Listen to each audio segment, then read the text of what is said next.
Hello អ្នកគ្នាថ្ងៃនេះខ្ញុំមកបង្ហាញអ្នកគ្នាពីរបៀប install Ubuntu ចូលទៅក្នុង VMware Pro របស់យើងមិញហ្នឹងខ្ញុំចុច create new machine មក next រហូតមកដល់កន្លែងហ្នឹងយើង next ទៀតហើយចំពោះដល់កន្លែងហ្នឹងគឺយើង browser ទៅកាន់ file ដែលយើងបាន download ពី website ឬក៏យើង download ពីណាមួយគឺយើងដាក់មកយើងចង់បាន version ណាគឺយើងដាក់ដោយសារខ្ញុំបានដាក់ស្រាប់ហើយអញ្ចឹងហើយខ្ញុំ next ហើយមកដល់កន្លែងហ្នឹងយើងទៅការដាក់ឈ្មោះរបស់យើងចង់ដាក់ឈ្មោះមិនក៏បានដែរចំពោះខ្ញុំគឺខ្ញុំដាក់ឈ្មោះពេញ username គឺខ្ញុំដាក់ឈ្មោះពេញហើយកន្លែងហ្នឹងគឺយើងទៅការដាក់ password ហើយយើង confirm password មកកន្លែងហ្នឹងអ្នកគ្នាចាំបាច់ត្រូវតែចាំអ្នកគ្នាអាចទុកថតទុកអីក៏បានដែរហើយដល់កន្លែងហ្នឹងគឺយើងដាក់ឈ្មោះ machine Ubuntu របស់យើងមកយើងចង់ដាក់ឈ្មោះអីក៏បានដូចគ្នាហើយsave ទុកនៅណាហើយទៅការចុច next បន្ទាប់មកកន្លែងហ្នឹង next ទៀតកន្លែងហ្នឹងខ្ញុំអត់បានដាក់អីទេហើយ next រហូតមកហើយមកដល់កន្លែងហ្នឹងគឺខ្ញុំដាក់ 60G ហើយ next ទៀត ហើយfinish មកបន្ទាប់ពី finish យើងធ្វើការចុចបើក power on ជាមួយនឹង Ubuntu ដែលយើងបានបង្កើតមិញហ្នឹងហើយយើងរងចាំដោយសារការបង្កើតអាហ្នឹងទៅវារៀងយូរអញ្ចឹងយើងធ្វើការប្រើពេលរងចាំបន្តិច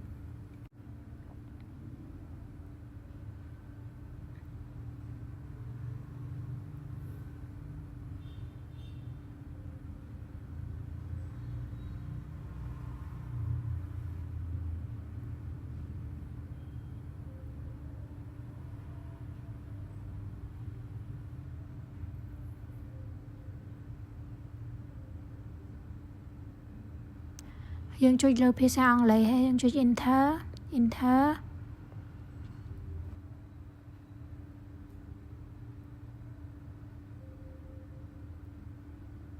ហើយយើងធ្វើការរងចាំទៀត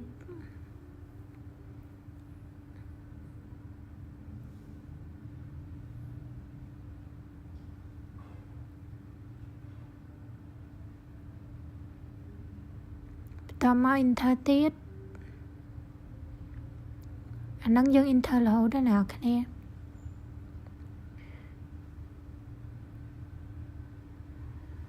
ហើយយើងចុច arrow key មកក្រៅមកដើម្បីយើងដល់ដានហើយយើងដាក់ enter ម្ដងទៀត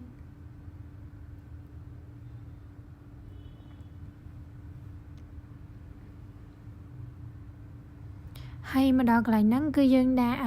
ឈ្មោះរបស់យើងហើយជាមួយនឹង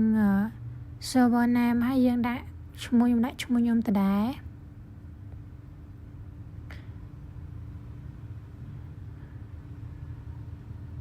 បន្តមកទៀតយើងដាក់កន្លែង pick name របស់យើងមក username កន្លែងហ្នឹងក៏ទាមទារការចងចាំដែរចំពោះ username មួយ password អ្នកគ្នាអាចដាក់ទុកហើយ confirm វាមកបន្តមកយើង next រហូតមក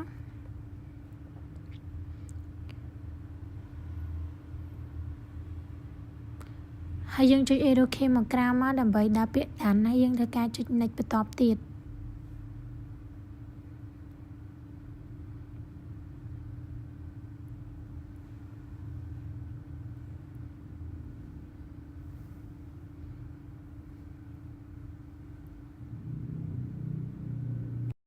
ហើយយើងធ្វើការរងចាំវាបន្តិចមកដើម្បីឲ្យវាបើក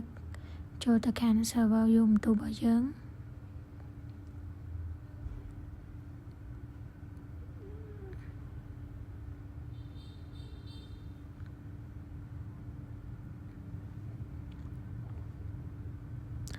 ដល់ដល់ហ្នឹងគឺទាមទារពេលវេលាបន្តិចអ្នកគ្នាព្រោះវារៀងយូរហើយកន្លែងហ្នឹងយើងដាក់ password ដែលយើងបានដាក់ពីមុនមិញដែលខ្ញុំមកចងចាំ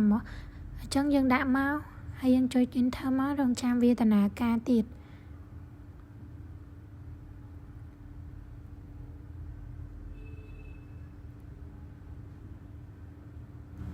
មកដល់កន្លែងហ្នឹងគឺយើងដាក់ username របស់យើងមកហើយយើងដាក់ password ហើយយើងធ្វើការចុច enter មកគឺយើងបានជោគជ័យ